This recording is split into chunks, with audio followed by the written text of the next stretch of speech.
pedir a licença para vocês. Eu trouxe vários textos e eu vou comentar alguma coisa, mas eu gostaria que vocês me permitissem ler os textos, e é aquilo que eu falava num primeiro momento. Porque, infelizmente, quando a gente fala de mediunidade, muitas vezes as pessoas caminham e trazem muito mais das opiniões, o que elas acham, ou o que foi acrescentado por alguém, do que aquilo que a gente tem como base para o nosso trabalho. E nós vamos conversar agora sobre algumas coisas que são realmente muito delicadas. Primeiro, como diagnosticar a mediunidade e se a gente desenvolve ou se a gente educa a mediunidade, que é o tema que a gente se propôs a falar. E para que pudéssemos chegar lá, a gente precisava lembrar algumas coisas de mediunidade. Então, muitas coisas que nós vamos falar aqui, elas são de Kardec e elas são importantes. E Kardec diz isso. Infelizmente, até hoje, por nenhum diagnóstico se pode inferir ainda que aproximadamente que alguém possua essa faculdade. Os sinais físicos em os quais algumas pessoas julgam ver indícios, nada tem de infalíveis. Ela se manifesta nas crianças e nos velhos, em homens e mulheres, quaisquer que sejam o temperamento, o estado de saúde, o grau de desenvolvimento intelectual e moral. Só existe um meio de se lhe comprovar a existência: é experimentar. Esse fato em si essa questão em si, ela é muito importante, porque infelizmente as pessoas chegam nas casas espíritas e o povo dá tanto de diagnóstico de mediunidade que eu fico perguntando aonde as pessoas se basearam para falar que aquelas pessoas são médiuns. É na minha experiência, o que eu acho, a intuição. Kardec diz que a gente só sabe se uma pessoa é médium se experimentar. Nós vamos trazer aqui algumas coisas que a gente vê acontecer em pessoas e que, se elas estão presentes, não é uma, se mais de uma delas estão presentes nas pessoas, a gente pode pensar em mediunidade. Mas a gente nunca deveria inferir para as pessoas que elas são médiuns porque eu acho que elas são médiuns. Ou porque eu acho que eu aprendi que Kardec diz que todo mundo é médium, então eu posso dizer para todo mundo que eles são médiuns. Isto é muito perigoso e pode ser um desserviço para a doutrina espírita. Eu vou contar um fato e vou não falar os nomes dos autores, mesmo que eles já estejam desencarnados, para que a gente não desrespeite as pessoas, até porque eram pessoas que eu conhecia e que a gente queria ver. Mas, na época que eu fui fazer residência em psiquiatria, eu fiz residência no Instituto Raul Soares. E era uma instituição que recebia muitos pacientes psiquiátricos, né? Na época, em Belo Horizonte tinha muitos hospitais, né? Não é a realidade de hoje, que é só o Raul Soares e o Hospital André Luiz, e tinha muitos hospitais, mas o número de pacientes que se recebia no Raul era muito grande e as pessoas que iam ali eram pessoas de condições econômicas muito precárias. Então, eles recebiam visitas, e eles recebiam visitas de um grupo espírita que ia fazer um trabalho social muito bonito. E era costume desse grupo convidar que as pessoas que estavam ali, que quando saíssem de lá, fossem frequentar uma casa espírita determinada, que os procurasse na casa espírita. E essas pessoas chegavam lá e eram levadas para uma reunião mediúnica. Elas eram ditas que elas eram médiuns, que elas já tinham escutado isso dentro do hospital, e que elas tinham que desenvolver a mediunidade. Então, elas eram colocadas num ambiente onde havia manifestações mediúnicas. Muitas vezes elas em desequilíbrio recebiam espíritos lá, e elas eram orientadas pelas pessoas que dirigiam aquela reunião que elas não precisavam tomar remédio, porque elas eram médiuns, e o que acontecia é que em breve tempo, quando eles paravam de tomar remédio, que é a coisa que mais paciente psiquiátrico quer é parar de tomar remédio, eles voltavam em crise para o Raul Soares. E havia uma fala, para mostrar o que eu quero dizer de serviço, das pessoas que estavam lá e que não acreditavam por serem de outra religião ou por serem ateus, que esse centro espírita em Belo Horizonte dos louquinhos do Raul Soares. Então, as pessoas se esquecem de que as suas atitudes pessoais, elas podem comprometer o nome da doutrina espírita. Então, eu fico vendo e eu passo muito aperto para não ser deseducado com as pessoas que me indicam os pacientes, para resolver quando as pessoas nos levam pacientes no consultório, dizendo que o problema deles é espiritual, para tirar o remédio que eles estão tomando, que isso, aquilo, outro. E o que a gente tem é aquilo que os espíritos falam numa das respostas a Kardec, em O Livro dos Espíritos, no item sobre os convulsionários. Que muitos loucos, né, precisam mais de médicos do que de exorcismo. Muitas pessoas que a gente acha que é médium, elas, na verdade, são doentes psiquiátricos, e mesmo que elas tenham mediunidade, a última coisa que elas deviam fazer era desenvolver a mediunidade, porque isso não ajuda o aparelho psíquico delas. Então, é muito atrevimento de muita gente fazer esse diagnóstico. Então, no hospital, a gente tem um trabalho e tem uma norma, né, que os médicos, os profissionais que trabalham no hospital, respeitam a terapêutica espírita e o trabalho dos voluntários espíritas no hospital.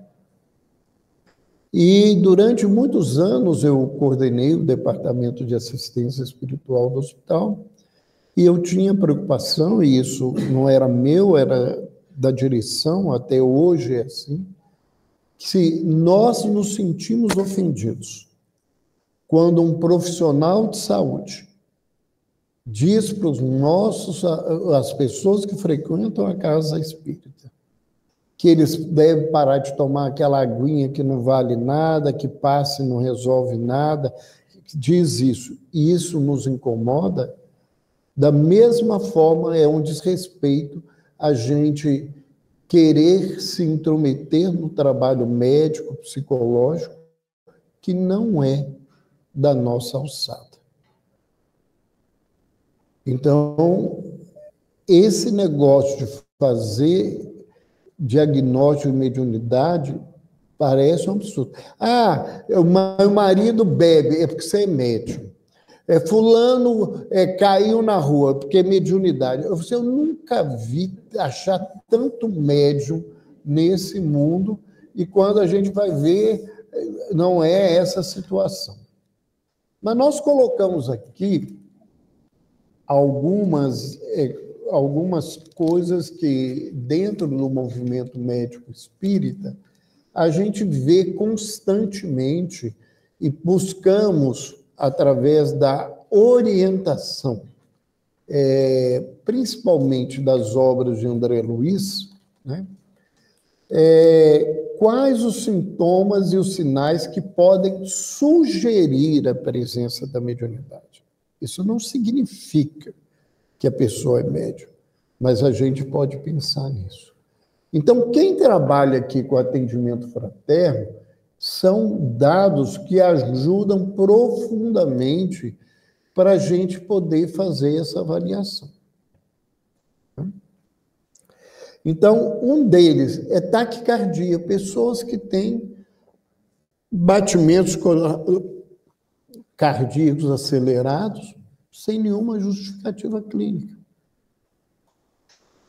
Pessoas que têm esses arrepios de repente, né? Minha avó dizia isso quando a gente tinha uns arrepios, ela virava e falava assim, sai morte, que eu ainda né? Eu estou forte. Então, é essa coisa. Choros frequentes e sem motivo. Irritabilidade. Sonolência exagerada. Ou insônia. Terror noturno. Isso, a Samara está perguntando, isso é um fenômeno muito comum. Hein? Tâmaris, né? É um fenômeno muito comum, né, em criança, terror noturno, essas crianças que têm indícios de mediunidade, dores crônicas sem respostas efetivas aos tratamentos, crises de pânico sem nenhuma causa específica. E para a gente fazer um diagnóstico disso, a gente tem que ter a presença de mais de um desses fenômenos, mais de preferência, uns 4 ou 5, para a gente pensar na possibilidade de ser médium. Eu vou dizer para vocês, de uma maneira muito terra, meio até grosseira, é preferível que a gente mande alguém para tratar que ele é doido. Não é doido não, louco, que doido, todo mundo que está aqui é doido. Doido é quem tem dor na alma. Né? Loucura é uma coisa diferente.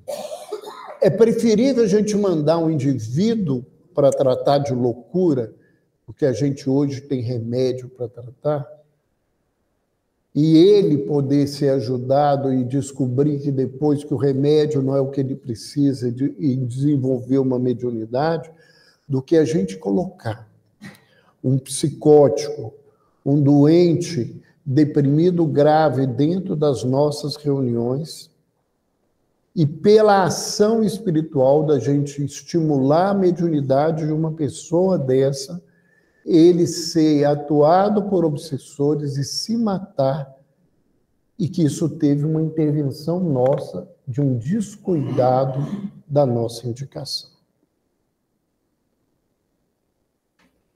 Então, nós temos que começar com aquilo que a gente tem de recurso mais fácil para lidar.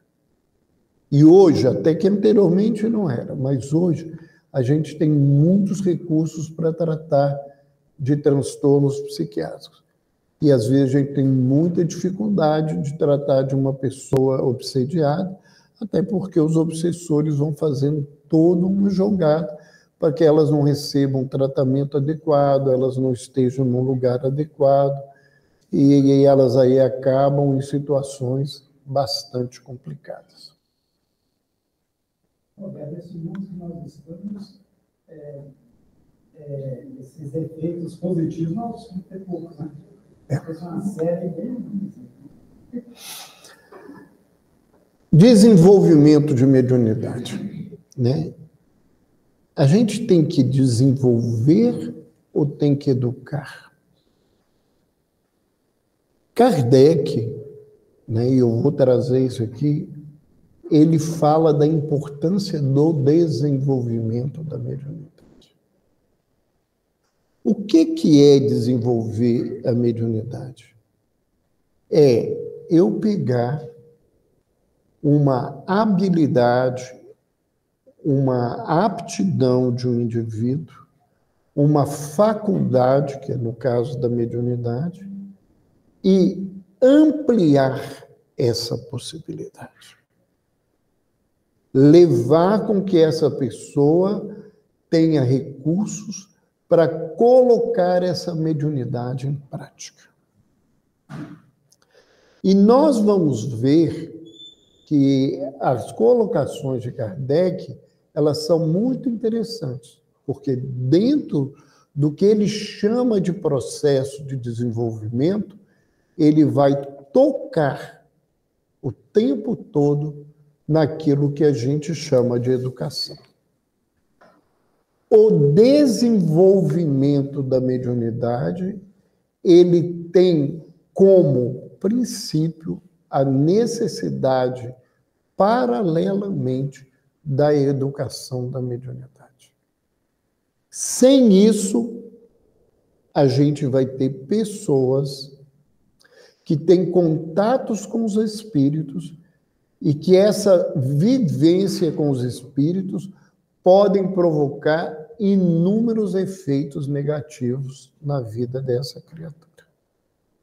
Então, ele começa, e agora eu vou começar a ler, diz assim: o processo é dos mais simples. Vocês lembram lá? É coisa simples. Consiste unicamente, e ele está falando aqui de psicografia, né? Ele, inclusive, indica e estimula que as pessoas desenvolvam dentro da casa delas, sozinhas, a psicografia. É só vocês lerem no Livro dos Médiuns. É a pessoa tomar de um lápis e de papel e colocar-se na posição de quem escreve, sem qualquer outro preparativo. Tem nada que ficar inventando moda. Entretanto, para que alcance bom êxito, se fazem, muitas recomendações se fazem indispensáveis. Então, ele diz que você não precisa fazer preparativo, e o que ele quer dizer de preparativo é rituais. Você não precisa de ritual, mas você tem pré-requisitos necessários para desenvolver a mediunidade. Recomendamos se evite tudo o que possa embaraçar o movimento da mão. É mesmo preferível que essa mão não descanse no papel, que ela fique levantada. Ele está falando, ele está ensinando passo a passo. A ponta do lápis deve encostar neste o bastante para traçar alguma coisa, mas não tanto que ofereça resistência. É indiferente que se use da pena ou do lápis. Hoje seria da caneta ou do lápis. Isso não é o problema. Você pode desenvolver com qualquer recurso. Deve, porém, moderar a sua impaciência, porquanto a comunicação com determinado espírito apresenta muitas vezes dificuldades materiais que a tornam impossível ao principiante. Ele continua dizendo: Antes, pois, de pensar em obter comunicações de tal ou tal espírito, importa que o aspirante leve a efeito o desenvolvimento da sua faculdade, para o que deve fazer um apelo geral e dirigir-se principalmente ao seu anjo guardião. Ou seja, antes de se preocupar em receber mensagens bem postadas, com alguma assinatura, alguma coisa, a primeira coisa que o médium precisa é se colocar à disposição. Aqui o exemplo é da psicografia. Se colocar à disposição para que ele se ponha à mercê, para que os espíritos movimentem a mão dele para escrever. Não há para esse fim nenhuma fórmula sacramental. Ele fecha essa questão. Não tem ritual. Não tem essa questão. Quem quer que pretenda indicar alguma pode ser taxado sem receio de impostor, visto que para os espíritos a forma nada vale. Contudo, a evocação deve ser sempre ser feita em nome de Deus. Então, se eu quero trabalhar com mediunidade, a primeira coisa que eu preciso é desenvolver a minha faculdade sobre a graça divina. Eu tenho que buscar uma conexão com Deus. Então, a gente vai ver que começa a misturar as coisas. Não é só o fenômeno. Primeiramente, aí você vai ver que a coisa vai ficando mais complicada do que a gente precisa buscar, porque ele passa a falar desses aspectos que são aspectos éticos, morais, aspectos de virtudes na nossa vida.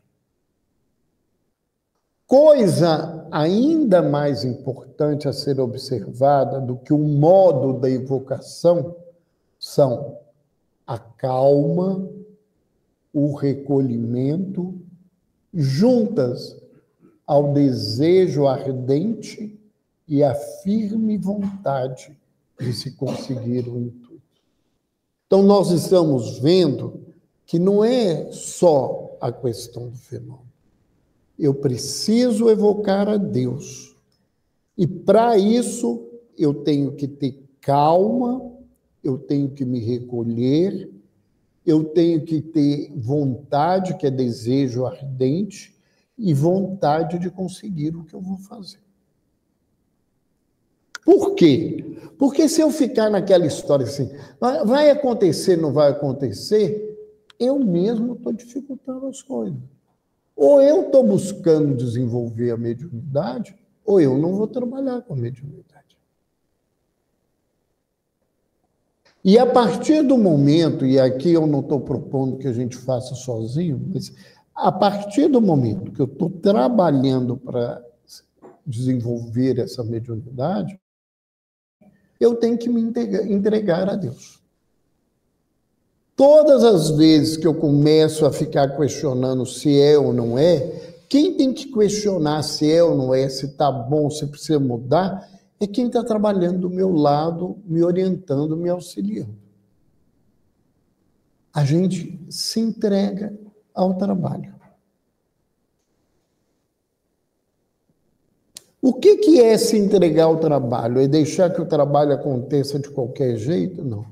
É saber que tem uma orientação espiritual e se eu estou me entregando a ela, ela vai acontecer da maneira que precisa.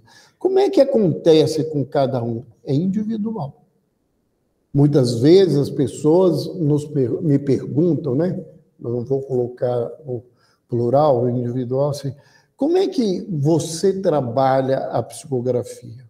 Eu falo assim, olha, eu trabalho a psicografia do jeito que eu aprendi a trabalhar a psicografia. Primeiro que eu brinco que eu tomei um golpe, né? Fizeram 171 comigo, né? Eu não trabalhava, não tinha trabalho nenhum mediúnico de psicografia, e um dia um espírito, na reunião que a gente participava, me chamou e chamou a Alcione, que é uma outra médium, uma psicóloga, que algumas pessoas aqui podem conhecer, e pediu que a gente treinasse para psicografar. Foi isso que eles falaram com a gente. E como é que era para fazer isso, né? Eu não sei quem perguntou, deve ter sido o Jaider, ele que dirigia ainda as reuniões. Aí os espíritos disseram, cada um na casa deles, eles vão estar no mesmo horário, na casa deles, quietinho, vão orar, e pega o papel e escreve, deixa o que vier, não se preocupa. Só tem uma coisa, um e o outro não vão comentar nada com ninguém do que receberam. Então, eu olhava aqui, eu lembrei do trabalho do Chico, não porque eu acho que assim, um dia desses eles vão mandar rasgar tudo e jogar fora. Porque tinha texto que começava com 3 pontos, texto que terminava com 3 pontos, tinha uns textos que não parecia que tinha sentido, aquela coisa toda, mas eu guardei um tempo. Depois de um tempo, um dia, esse espírito voltou na reunião e falou assim, agora eu quero que os médiuns reúnam os textos do livro. Que texto de livro? A Alcione olhou para mim, ela falou assim que ela pessoa é tão doido que o que eu recebi não tem sentido, que ela também pensava desse jeito. E aquele material virou o primeiro livro da Associação Médico Espírita de Minas Gerais, que se chama O Homem Sadio, Uma Nova Visão. Então, eu aprendi aquilo, o que acontecia comigo? Vinha uma frase, e aquela frase parecia um pensamento intrusivo, eu ficava com aquela frase na cabeça, depois que eu escrevia aquela frase, o resto escrevia, eu nem sabia o que estava escrevendo ali. O resto ficava naquele lugar. E é assim que eu aprendi. Então, mas isso é o meu treinamento. O que eu estou levantando é que a gente tem que entender isso, né? Que a gente tem que ter calma, recolhimento, e a gente tem que se entregar. Mandaram fazer, eu fui fazer e caminhei para esse lugar. Outro meio que também pode contribuir fortemente para desenvolver a faculdade consiste em reunir-se certo número de pessoas, todas animadas do mesmo desejo e comungando da mesma intenção. Feito isso, todas simultaneamente, guardando absoluto silêncio e num recolhimento religioso, tentem escrever, apelando cada uma para o seu anjo da guarda ou para qualquer espírito simpático. Continuando. Um meio que muito frequentemente dá bom resultado consiste em empregar-se como auxiliar de ocasião um bom médium escrevente, maleável, já formado, pondo ele a mão ou os dedos sobre a mão do que deseja escrever, raro é que este último não o faça imediatamente. É uma técnica trazida por Kardec, por orientação dos espíritos.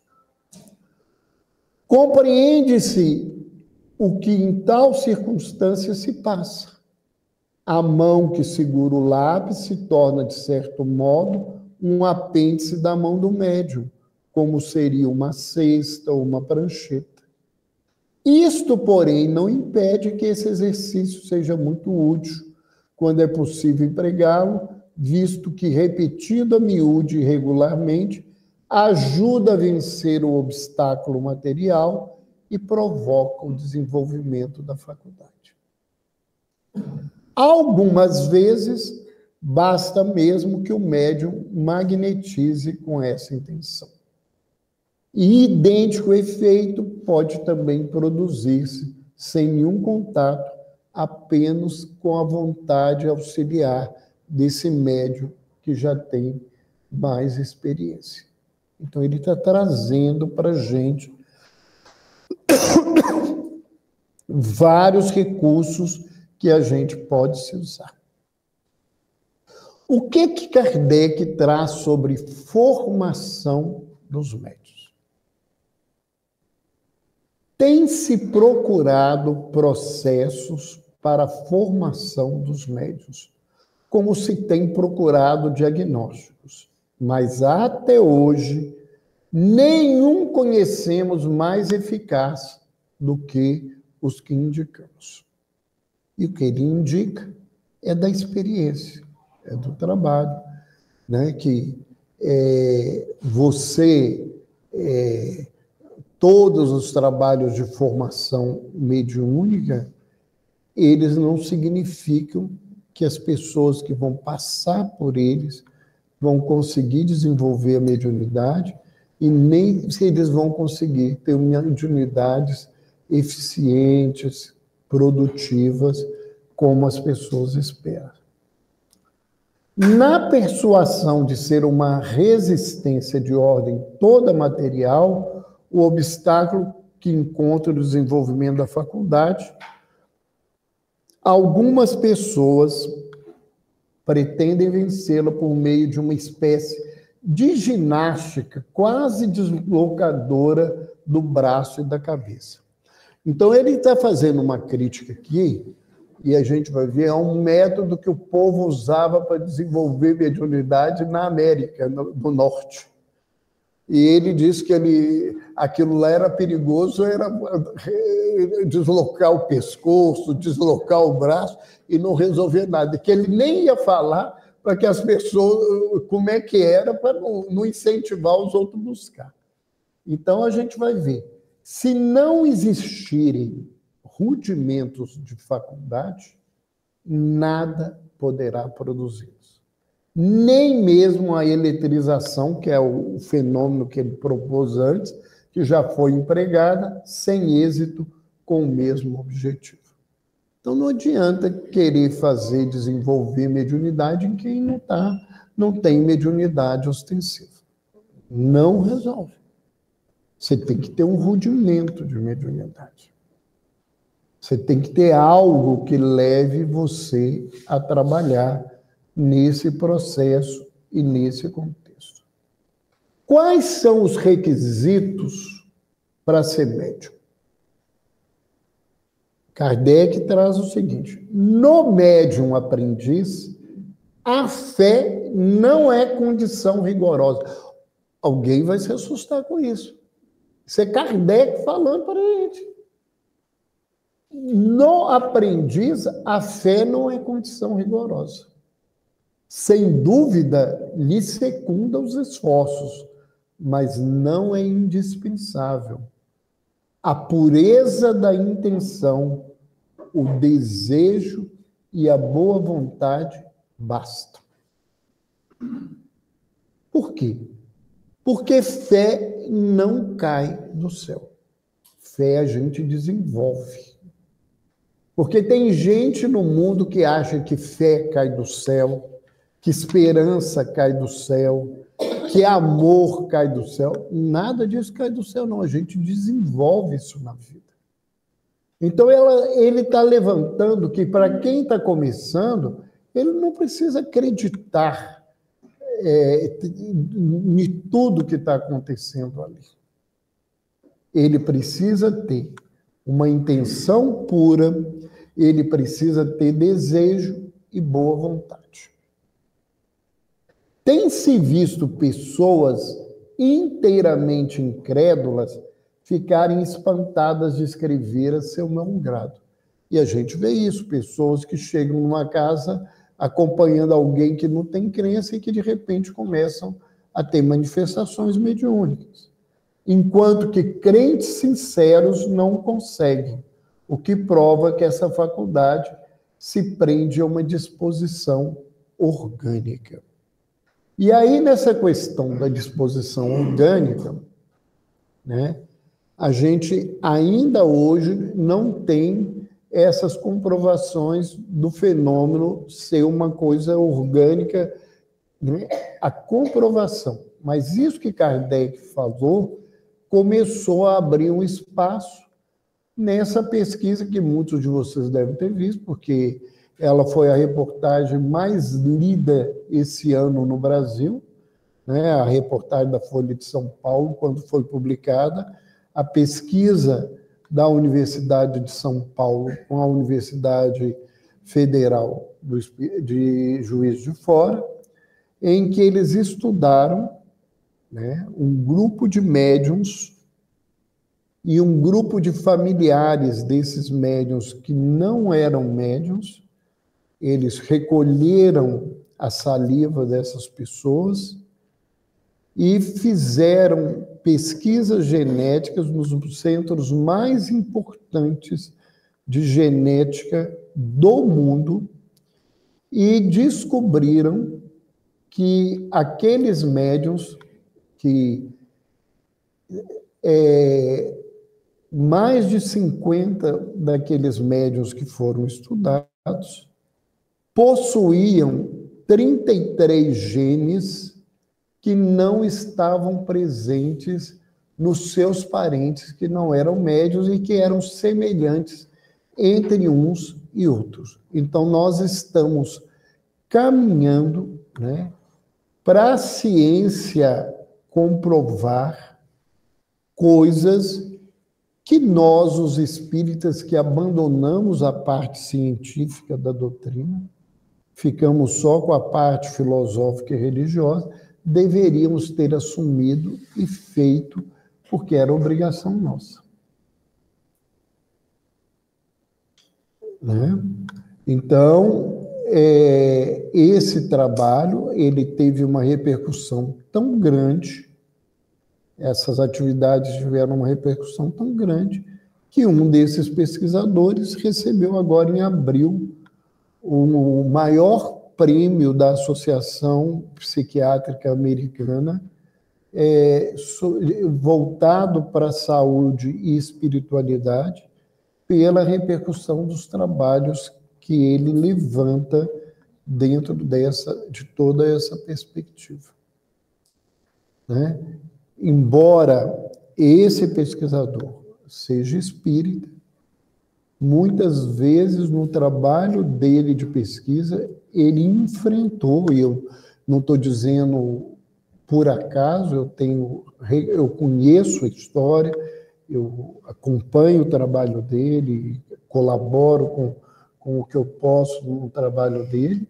Ele encontrou o movimento espírita indo contra as pesquisas dele e dificultando o trabalho que eles faziam para provarem as questões da mediunidade. Então, é uma coisa bastante complexa. Mas esse trabalho está mostrando para a gente que mediunidade é orgânica. Você traz essa herança dentro de você. Eles agora vão aumentar, estão tentando replicar em outros lugares, em outras situações, para comprovarem todo esse processo.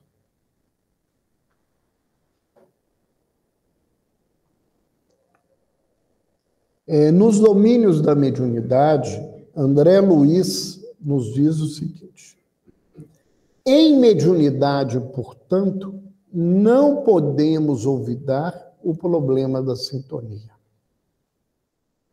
Então, a coisa mais importante é sintonia. Atraímos os espíritos que se afinam conosco, tanto como somos por eles atraídos. E se é verdade que cada um de nós somente pode dar conforme o que tem, é indiscutível que cada um recebe de acordo com aquilo que dá.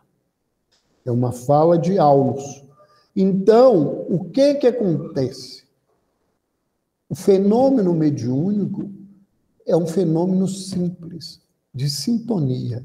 Se eu não me aprimoro na fé, no recolhimento, na paciência, O que eu vou levar para uma reunião dessa? É a minha impaciência, a minha falta de fé, minha indisciplina, um monte de coisa. Como é que eu vou trabalhar do jeito que eu preciso? Como é que uma reunião mediúnica, porque nós trabalhamos com reuniões mediúnicas, como é que uma reunião mediúnica vai funcionar se o grupo todo não se cuida para poder ir para a reunião? Como é que uma reunião mediúnica vai funcionar se o dirigente chega 1 minuto antes da reunião, ele não parou, ele não conversou com o grupo, ele não se inteirou, ele não viu como o grupo está funcionando, e quando termina a prece, ele é o primeiro a sair e ir embora? Como é que isso vai funcionar adequadamente? Como é que uma reunião mediúnica vai funcionar se eu estou lá dentro preocupado que hora que a reunião vai acabar, porque o jogo do Atlético já começou, eu preciso saber que resultado que tem? Como é que eu vou fazer o meu trabalho de auxílio à reunião se eu estou preocupado e eu não me preparei para poder me equilibrar com os problemas do meu dia a dia? Se eu trouxe a raiva que o meu patrão me fez para a reunião, o que eu vou estar trazendo para a reunião? A busca que espíritos com raiva venham para esse lugar. Então, quando eu ouço o pessoal da sustentação falar assim, para que eu sirvo? Você serviria muito bem se você soubesse da importância que você tem na reunião. É claro que tem médiuns que funcionam sem isso, tem, mas isso é exceção e é raridade. Né? É exceção e raridade. Né? Fazer uma reunião aberta, receber espíritos deste tipo, trazer mensagens consoladoras numa reunião aberta, não é para qualquer médium. O Chico fazia isso porque a propriedade do trabalho dele, e as pessoas que me conhecem sabem que eu não endeuso o Chico, eu reconheço a grandeza moral dele, porque ele deve ficar muito infeliz quem fica endeusando ele. A grandeza moral dele permitia ele isso. Mas a maioria dos médiuns não tem competência nenhuma para fazer uma coisa dessa. Mesmo numa reunião fechada, com um grupo fechado, às vezes os médiuns têm dificuldade porque a sintonia deles não é a que precisa na reunião.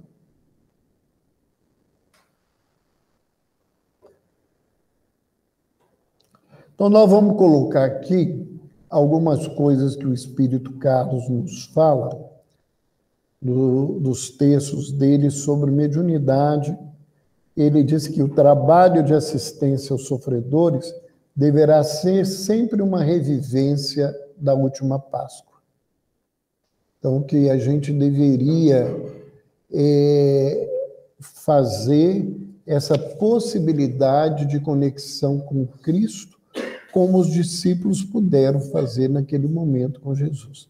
É trazer a presença de Jesus para o trabalho se realizar. E para isso, a gente tem que ter sintonia. Ouçamos o clamor do irmão que sofre, na certeza de que o nosso papel não é o só de minorar-lhe a dor, mas também o de fazermos-nos introdutores do outro na escola do Evangelho. Então, médium tem que se lembrar que a função dele não é só de receber espírito. Ele tem que se melhorar, ele tem que ter conhecimento, ele tem que se oferecer para que ele seja a primeira pessoa que passa a energia de paz, que passa o exemplo da presença do Cristo dentro da reunião.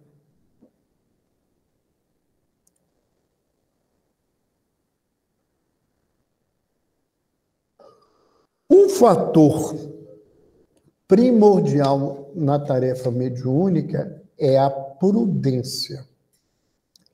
E ele chama de prudência, zelo, segurança e atenção. Então, ele diz que o médium precisa disso. ele precisa zelar pelo que ele faz, ele tem que estruturar-se para estar seguro do que ele está fazendo e estar atento ao que está acontecendo. Muitas vezes, os fenômenos de mistificação, a presença dos espíritos que perturbam a reunião, se deve à imprudência dos médiuns dentro do trabalho que devem realizar. Perguntamos, para que serve o conhecimento de nomes e títulos dos que se acercam de nós, se não aproveitamos com a competência aquilo que eles nos trazem? Porque é uma preocupação que o povo tem. Que espírito que escreveu isso? Quem é esse espírito? Né? E a gente fica preocupado com nome, com título. Será que a gente lê porque Emmanuel, com a propriedade que a gente precisava ler? O que ele está dizendo? A obra, né, a coleção Fonte Viva, Pão Nosso, Vinha de Luz, a única função daqueles livros é bater na gente. Será que a gente apanha adequadamente o que precisaria? Da gente ler e ler que é para a gente, porque a gente lê e fala assim, se o Marival tivesse aqui, era bom para ele, né? Que a gente é ótimo para ver o que precisa para os outros. Aquilo ali é para mim, do meu lugar, para a situação onde eu estou. Né? Para que serve isso? A gente tem muita essa preocupação, quem vem ou não vem. Quando eu comecei a trabalhar dentro do Espiritismo, né, que eu comecei mediunicamente antes de me tornar espírita, eu ouvi uma história que eu nunca mais esqueci, de um companheiro também que já desencarnou, contando que numa casa espírita, no momento em que as reuniões mediúnicas, a maioria eram abertas, aqui em Belo Horizonte, uma pessoa que frequentava a casa, a reunião, convidou uma mãe de santo para participar da reunião. Eles chegaram cedo para a reunião e realmente ele foi inadequado, mas ele fez. Ela, como era uma médium que tinha desenvolvimento, ele sentou a médium à mesa da reunião. Quando o dirigente chegou, o dirigente se sentiu que seria deseducado, deselegante, pedir ela para sair da mesa. E deixou que ela ficasse à mesa.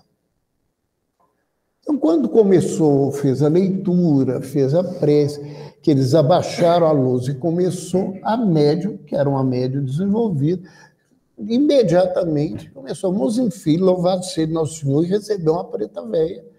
E começou, e ele ficou incomodado, preta velha, numa reunião aqui, espírita, essa coisa toda. E ele fez tudo para afastar, para acabar rápido aquela manifestação, e ela foi embora. A reunião continuou, alguns médiuns, e de repente a médium novamente teve uma manifestação. E dessa vez ela recebeu um espírito que falava fluentemente o francês. E o dirigente da reunião falava francês fluentemente. E quando esse espírito começou a falar, ele se encantou e começou a conversar com ela, esqueceu da hora, a reunião acabando, e quando ele viu que ele estava atrasado, alguém tocou, ele virou para o espírito falando com ele em francês e falou com ela: olha, minha irmã, foi uma alegria a gente receber na casa, quando você quiser voltar, você volta. Quando ele acabou de falar assim, ela disse: não me desenfeio. Se vós não quis me receber como preta velha, eu não volto aqui falando francês nunca mais. Então, a gente tem que ter um cuidado, porque não é título, não é essas coisas que fazem as coisas. não é o nome, né? E a gente realmente não aproveita. Mediunidade não exercitada é como porta fechada. Faz de si própria inútil. Porta só serve se abre e fecha. Porta só fechada para que serve? Para nada, né? Tornando-se entrave não só em seu funcionamento, mas principalmente para o seu portador. Quem é médium tem que trabalhar. E o que acontece, né? Como que acontece a comunicação mediúnica? Então, aqui tem uma luz. Aonde que eu arrumo a luzinha vermelha aqui? É no meio mesmo? Então, vamos lá. Eu vou explicar. Então, o que você tem? Tudo que chama comunicação tem três coisas: órgão emissor, órgão receptor e meio ambiente, que a gente chama, em teoria da comunicação, de ruído. Toda comunicação é isso. Alguém que comunica, alguém que recebe a comunicação e o meio ao redor e as coisas ao redor são os ruídos da comunicação. E eu tenho que prestar atenção nisso o tempo todo. Quando eu tento falar alguma coisa importante dentro de uma boate com uma música alta, todo mundo fazendo bagunça, alguém vai ouvir isso? Não vai ouvir, porque o ruído não deixa. Então, a pessoa que comunica pode prejudicar a comunicação se ela não sabe falar, se ela não sabe informar direito, se a linguagem que ela tem não é própria para o ambiente que está ali, para as pessoas entenderem. A pessoa que recebe, ela também pode prejudicar as coisas. Porque se ela tiver com os ruídos dela muito alto, ela não vai conseguir prestar atenção na presença dos espíritos. Se ela não é uma pessoa que se preparou para ouvir, ela pode ouvir algo e interpretar o que ela quer da coisa. E isso acontece muito em mediunidade. A gente vê que os espíritos tentam trazer uma informação e os médiuns traduzem a informação do jeito que eles querem. E, às vezes, o que eles querem não é o que os espíritos traziam para a gente. Né? Porque não basta o que o outro diz. Né? Às vezes, é muito mais difícil, né, ouvir. Né? O Rubem Alves diz que o povo tem preocupação de cursos de, né, oratória, que devia ter preocupação de cursos de escutatória, porque a gente não escuta as coisas. Né? E há um texto de um autor que agora eu me esqueci o nome, que se chama O Difícil Facilitário do Verbo Ouvir. Porque a gente, às vezes, não são os espíritos que não trazem a orientação adequada. São os médiuns que não se preparam para trabalhar adequadamente. Né? E, muitas vezes, é o ambiente da reunião, o grupo da reunião, que está adoecido naquele momento e que não permite que as comunicações sejam mais adequadas, mais efetivas. E é por isso que a gente tem grandes problemas. Então, a inabilidade para a comunicação, né, esse é um problema do comunicante. E quando o comunicante tem transtornos emocionais e deficiências morais, né, ele tem dificuldade de passar as coisas. Então, a gente vê que muitas vezes os espíritos adoecidos não conseguem trazer uma informação adequada. Às vezes eles não conseguem falar, às vezes as expressões são pobres, porque a gente não pode entender. Quando a gente fala de médium, em vez da inabilidade, nós temos a questão do animismo. Mas aqui é importante a gente lembrar que animismo não é defeito e que animismo não tem nada de errado. Todos os médiuns são anímicos, porque todos os médiuns têm que se usar do recurso que ele tem para trazer um fenômeno. Se o espírito que chega na reunião, ele fala grego, e o médium não tem nenhuma linguagem, conhecimento do grego, ele não vai conseguir fazer nenhuma situação. Por quê?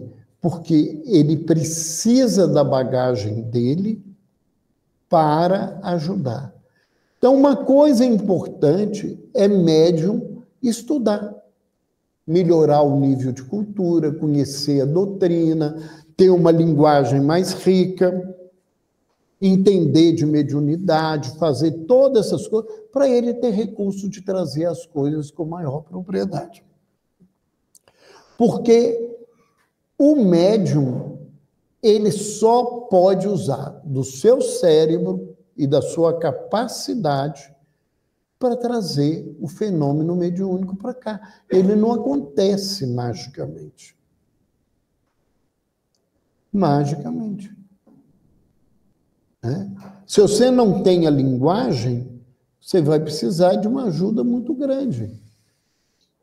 Aqui, quem já estudou a biografia do Chico, se lembra que quando o Chico foi receber Parnaso de Além Túmulo, que é um livro difícil para se ler, porque são poetas muito clássicos, com um linguajar muito claro, os espíritos ficavam repetindo o dia inteiro para ele trabalhando, para ele guardar e falar. E como ele não tinha aquele conhecimento, aquilo era difícil, alguns deles queriam desistir, que não ia falar, porque não ia entender, não ia ajudar. Ou seja, ele não tinha bagagem, então eles tinham que dar a bagagem para ele. Muitas vezes o Chico era retirado do corpo para ver as imagens, para ele conseguir colocar no papel aquilo que Emmanuel precisava. Porque ele, na simplicidade dessa encarnação, muitas vezes poderia não conseguir. É claro que com tanto contato com espíritos, com tanta capacidade, ele, no corpo físico, foi conseguindo um conhecimento, mesmo na simplicidade de como ele fazia. Mas ele precisou disso. O que acontece é que a gente muitas vezes coloca o animismo da gente tão intensamente que a gente atrapalha o fenômeno mediúnico. O Carlos diz que existe uma coisa muito marcante nos médiuns que ele chama de histeria mediúnica, que às vezes o espírito chega na reunião e fala assim, ele está sofrido, sentindo dor, aquela coisa, é isso que ele sente. O espírito, o médium percebe que o outro está com dor, o outro está lá assim, estou sofrendo com muita dor no corpo. Aí o médium, na sua histeria mediúnica, quando ele começa a falar, ele diz, eu estou morrendo, eu estou sentindo. O Carlos fala assim, isso é dos médiuns, os espíritos não ficam gritando o tempo todo. Isso é falta de educação suas, que vocês precisam aprender. Esse lugar que a gente tem que entender. O que eu ponho de colorido que é meu? E isso é perigoso. Não tem nada de errado eu trazer as minhas coisas, mas eu tenho que ter cuidado com que coisas que eu estou colocando dentro desse processo. A questão dos transtornos emocionais e das deficiências morais, isso também causa problema. Um médium com deficiência intelectual, um médium psicótico. Por isso que eu falava, como é que você coloca uma pessoa dessa para trabalhar? Ela já tem as dificuldades dela. E ela vai atrapalhar. O fenômeno mediúnico ele tem que funcionar de maneira adequada. Então, nós vamos ficar por aqui para abrir para as perguntas. Sim. E, né, a gente, para esclarecer alguma coisa, vamos parar por aqui, que é muita coisa. Já acho que eu já falei demais na cabeça de todo mundo. Falou muito bem. Alguém quer participar? Jader, por favor, faça a pergunta. Vamos lá, exatamente esse último tempo. Você quer falar comigo aqui? Eu falei, vai para falar. Você tem referência? Ladies first.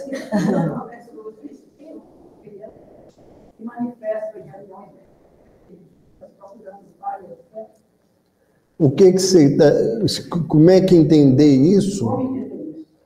Olha,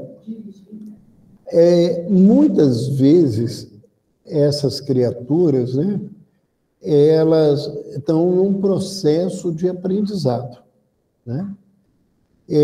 A gente tem uma leitura muito errada da infância, né? A infância não é uma folha em branco, né? A infância é uma folha nova num caderno que tem muitas experiências. E, às vezes, um espírito que se apresenta nesse lugar, ele está precisando de uma grande ajuda, né? E a gente tem que atendê-lo, independente de pensar que é uma criança ou não, ele está precisando de uma ajuda e direcioná-lo para aquele lugar.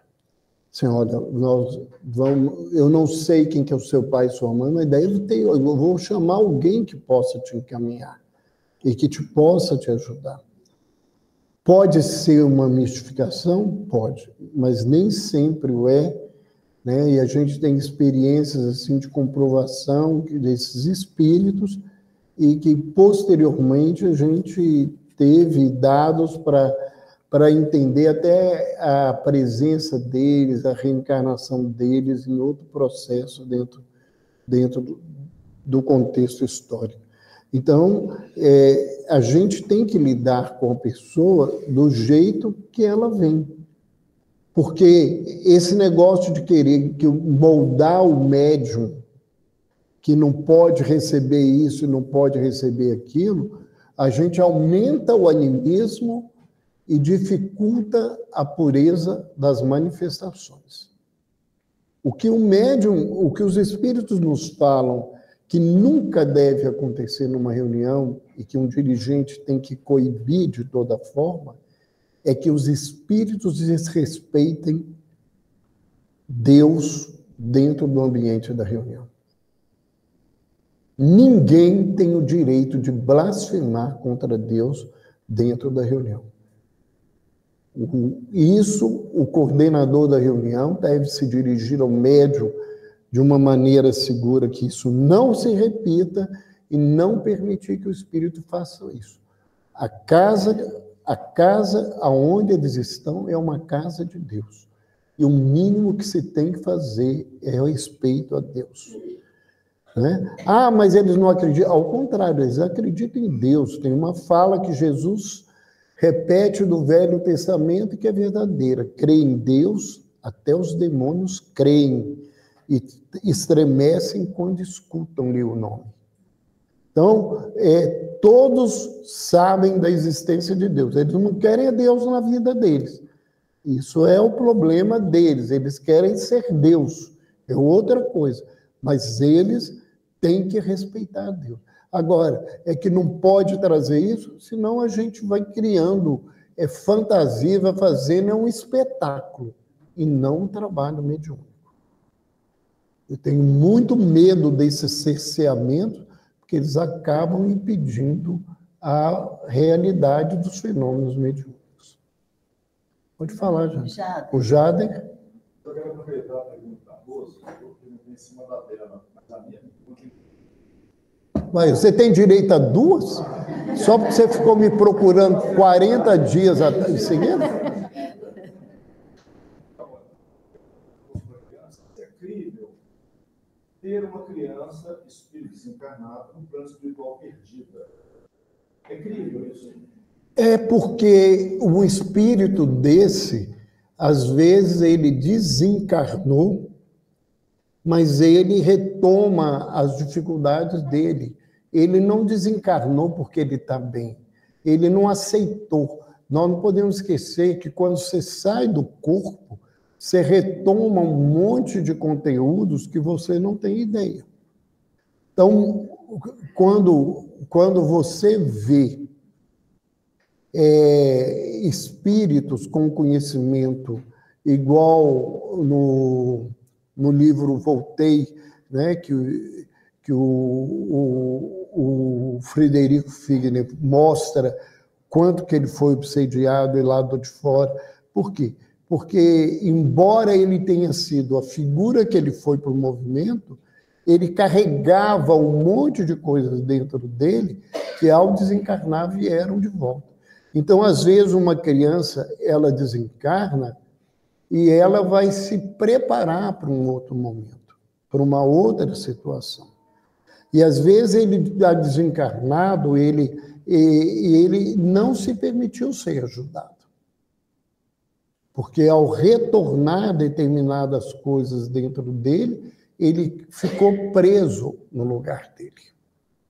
No lugar dele.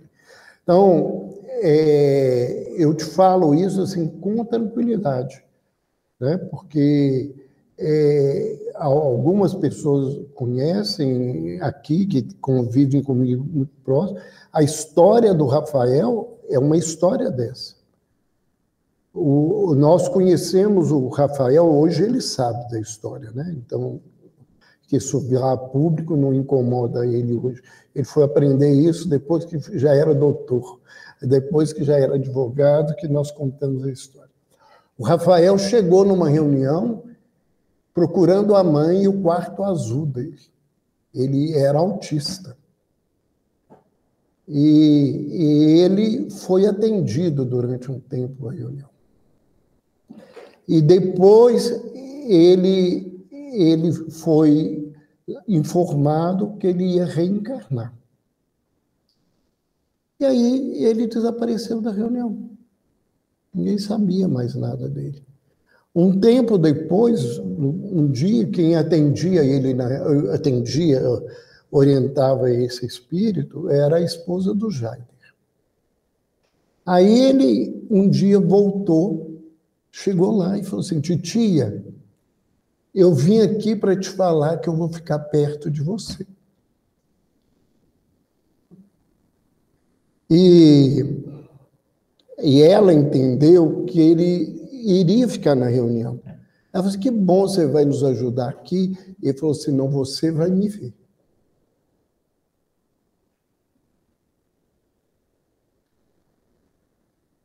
E depois Joana ficou grávida.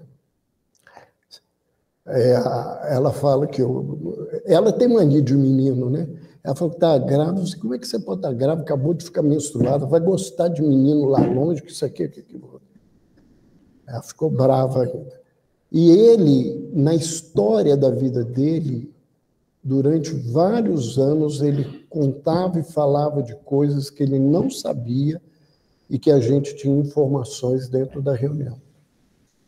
Porque, quando foi perguntado, tinham 2 pessoas ligadas ao grupo que estavam grávidas, os espíritos falaram: não, ele vai nascer na casa do Roberto.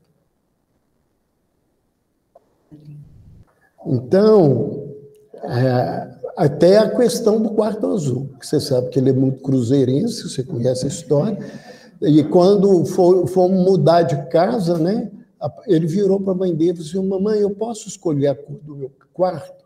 A mãe dele falou assim: pode. Ele falou assim: eu quero um quarto azul. Ela se assustou com os atleticanos da casa, que vai ter quarto azul, né? Ele é doente pelo Atlético até. E ele queria um quarto azul. Tem esse detalhe. Então, E eu já vi muitas crianças serem atendidas na reunião. Então, por quê? Porque é uma história do espírito, é uma necessidade que ele não se permitiu sair desse lugar. Ele não se permitiu sair desse lugar. A gente sai do corpo e vem os podres da gente, porque se a gente não se melhorou, se fez só carinha de bom, vai fazer igual o fígado. Cadê sua luz, né? De onde você tem a coisa, isso, aquilo, outro. Porque você fez muito para o mundo, não fez para você, não se transformou. Sua outra pergunta? A questão do lirismo. Talvez seja uma das coisas que mais me dá nó na minha cabeça na atividade de junho. Qual deve ser a postura do dirigente, do dialogante, do dirigente, e do próprio médium? Olha... Eu sei que você falou que o animismo não é um erro, todos nós somos amigos, mas tem situações em que, na literatura, a gente já viu, até na própria experiência, que ele percebe que tem muito mais do médium do que propriamente o espírito. E olha que não tem um espírito desencarnado, mas é o espírito, a consciência do médium, o psiquismo dele que fala. Isso se repete. Então, a dúvida é, qual deve ser a postura de quem dirige e qual é a postura do médium? Então, a postura tanto do médium, gente, é de aprender a identificar isso. Qual que é o desafio? Primeiro, é o médium se propor ao autoconhecimento. Eu me permitir ser questionado naquilo que eu faço. Porque a vaidade dos médiuns, e a maioria dos médiuns são extremamente vaidosos, eu costumo dizer que você vai para a mediunidade é por vaidade. É a maior queda da grande maioria dos médiuns para chegar a ser médium numa encarnação é a vaidade. Então, o médium quer ser insensado, quer receber palma, que os outros falem que o fenômeno é lindo, que as mensagens são maravilhosas, esse trem todo o tempo todo. Então, o que eu vejo acontecendo, e isso que você está falando é uma realidade, é que a maioria dos médiums, eles não se permitem ser questionados dessas coisas, porque eles não interpretam que isso acontece com ele, eles interpretam que você está chamando ele de mentiroso. Porque a vaidade dele é tão grande que ele não consegue parar e falar assim, você precisa rever essa coisa. E o desafio dos dirigentes ou de quem está dialogando é aprender a trabalhar com o médium. Você não trabalha com o médium em reunião. Você vai conhecer o médium, você vai viver com ele, você vai entender as coisas dele, você vai saber as coisas dele, né? Eu tenho clara noção, muitas vezes depois que eu leio uma mensagem, de te falar que tem frases ali que são minhas. Eu não vi o que eu escrevi, mas que são minhas. São o jeito que eu falo, a maneira que eu falo, né? E eu tenho pessoas que falam comigo, assim, eu te conheço há muitos anos, e é verdade, assim, eu sei quando é um texto muito puro do Carlos e quando não é. Quando é outros espíritos, outras coisas. Então, eu acho que essa convivência e essa segurança de você poder falar assim, olha, fulano, toma cuidado, isso é seu, o que você trouxe aqui é disso que eu conheço, isso.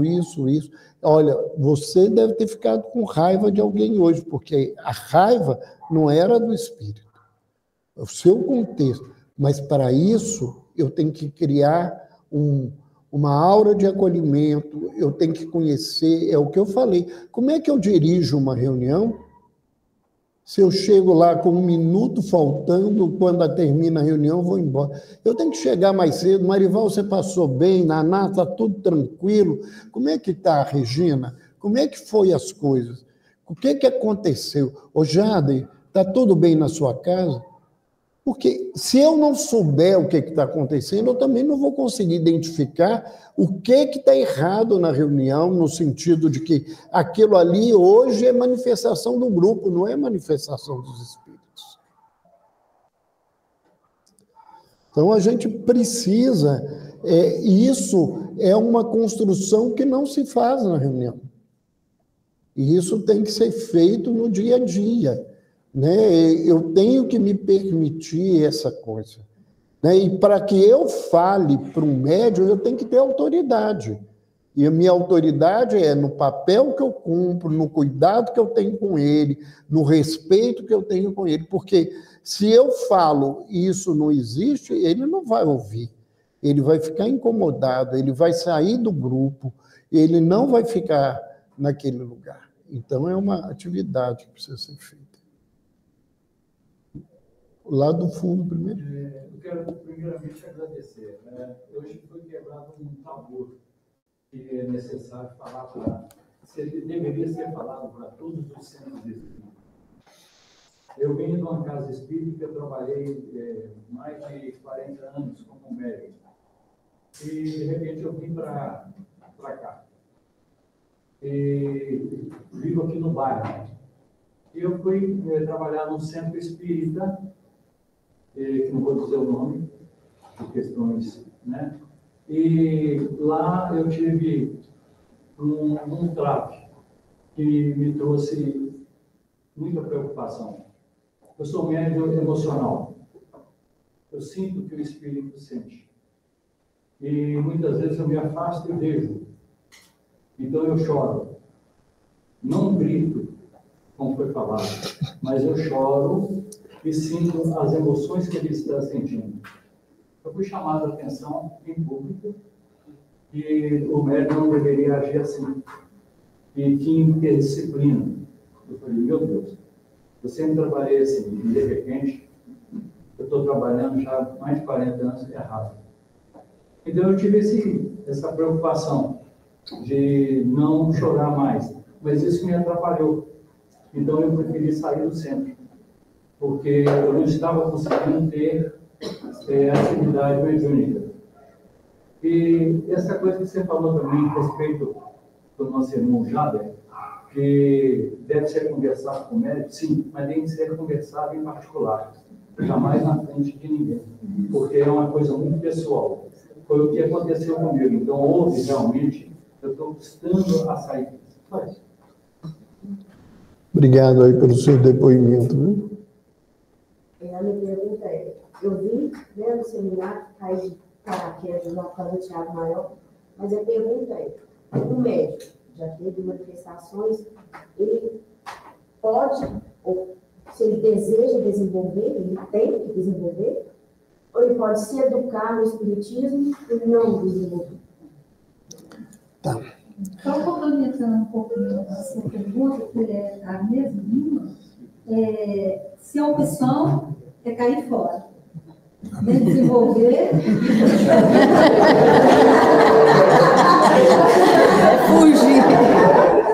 literalmente, não desenvolver, nem educar. Ó, eu vou começar minha resposta para ela, e vocês vão achar muito estranho, ela vai entender e ela vai saber que não vai te esquecer. Você é muito cara de pau. Você caiu aqui de paraquedas.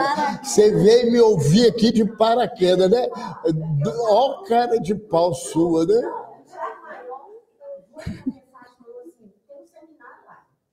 É meu médico. Eu vou. Aí eu liguei, ela falou assim, acaba de alguém. Pronto, é meu. Ela que não tinha quase vaga. Ela falou assim, acaba de desmontar alguém. Você, nada é por acaso. Eu falei, nada é por acaso. Mas o fato é o seguinte, ninguém é obrigado a desenvolver mediunidade. Ninguém. Agora, todo mundo é obrigado a responder pelo que escolheu. E quando eu tenho um fenômeno, o fenômeno mediúnico, o contato espiritual, eu trago essa energia para mim. E se eu não trabalho essa energia, ela não circula. Então, o que vai acontecer? Ela vai ficar dentro de mim. E uma hora, quando a gente vai enchendo um determinado receptáculo, ele não cabe mais nada. Ou então vai sair ou vai rebentar, porque eu juntei tudo aquilo e não trabalhei. Então, trabalhar mediunicamente é uma escolha.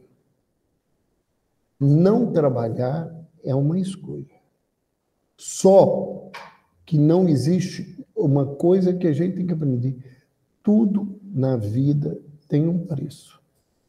E eu tenho que responder por essa escolha. A mediunidade pode ser considerada, por exemplo, num passe. No passe você sente várias sensações que tem cada pessoa. Isso não é um trabalho mediúnico? Isso é um trabalho mediúnico, né? Mas se você tem fenômenos mais ostensivos, é importante que você trabalhe isso, porque mais hoje ou menos hoje, você vai ter problemas, sejam orgânicos ou emocionais, porque aquilo está contido dentro da pessoa e isso vai acabar criando uma dificuldade maior. O povo resolveu fazer pergunta depois do tempo, né? Duas pessoas levantaram a mão e a gente vai finalizar, porque a gente precisa ter disciplina, certo? Combinado? Então, Patrícia, levanta a mão. A Patrícia primeiro. É outra Patrícia.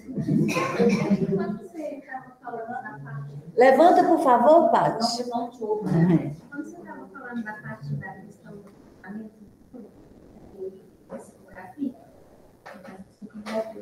tem uma coisa que eu não consigo perceber, tipo, vocês precisam de fazer um silêncio interno, você disse que chega, tipo, um pensamento intrusivo, depois você vai escrevendo sem ver. Mas você não, a sua mente não acompanha em palavras o que você está escrevendo? E você persistenta. Mas tem pessoas que escrevem como se estivesse ouvindo um ditado. E tem pessoas que escrevem alguma coisa que ele nem estava pensando, mas que ele escreve com a clareza que ele está escrevendo algo que veio para ele. É o que eu falei, cada um tem uma característica. Olha, a meditação para ficar com a mente vazia é algo muito difícil para o ocidental, porque a gente não acredita que a gente pode parar de pensar, né? E o oriental, desde pequeno, é treinado a isso, então ele aprendeu. Mas a gente tem outras formas de trabalhar esse processo, através de visualização, através de se colocar focado numa música, numa coisa, e se deixar para esse processo. Então, você não precisa necessariamente esse vazio. O que acontece comigo não é um vazio. O que acontece comigo é que eu não sei naquele momento que está sendo escrito. No final, é que eu vejo o que aconteceu. Mas tem gente que é muito diferente, e tem pessoas que têm diferentes formas. Uma hora acontece de uma maneira, outra hora acontece de outra forma. Bia, Pode passar para ela. Minha uma brincadeira. Quem perguntou? Ela. Então, Foi ela que... Foi ela aqui, né? Faz favor. Voltando na questão do animismo, há uma questão de que, em algum momento, o médium está manifestando uma própria coisa dele. mas dentro do efeito do respeito de que o médium também é um espírito, e se ele está mais manifestando algo que ele tem, seria do ponto de vista também caritativo, não aceitando sempre, mas eu estabelecer um diálogo em consideração e tentar ajudar aquele médium naquele momento? Então, mas durante a reunião mediúnica, se aquilo vem, eu tenho que trabalhar aquilo como se fosse uma manifestação espiritual. O que eu comentei a partir da pergunta do Jader é que depois da reunião, num grupo separado, eu posso sentar, e eu tenho que estar preparado também para poder trabalhar, eu posso sentar com a pessoa e dizer para ela, olha, aquilo que você trouxe hoje tem tudo a ver com as suas coisas. Então, eu acho que você tem que pensar se isso não foi uma forma que você conseguiu trazer as coisas.